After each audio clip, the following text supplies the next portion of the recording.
عورت نہ تو مرد کی امیری سے متاثر ہوتی ہے نہ ہی غریبی سے، وہ تو اس بات سے متاثر ہوتی ہے کہ مرد اسے کتنی عزت دیتا ہے۔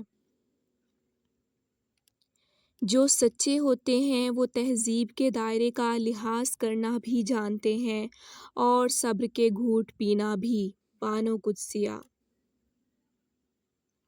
کیا یہ سزا کافی نہیں کہ اللہ تمہیں سب کچھ دے کر بھی سجدوں کی توفیق نہیں دیتا؟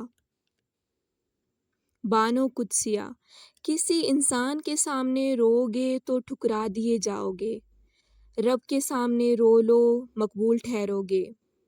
بانو قدسیہ: چیخ و پکار انسان کے وقار میں کمی کا باعث بنتی ہے، لوگوں کو اپنی خاموشی سے خوفزدہ کرنا سیکھو۔ بانو قدسیہ کہتی ہیں انسان غم کی کیفیت سے کبھی باہر نہیں نکلتا، خوشی محض تھکن اتارنے کا وقفہ ہے۔ بانو قدسیہ کہتی ہیں ہم زندگی میں ضرور کامیاب ہوں گے اگر ان نصیحتوں پر عمل کر لیں جو ہم دوسروں کو کرتے ہیں۔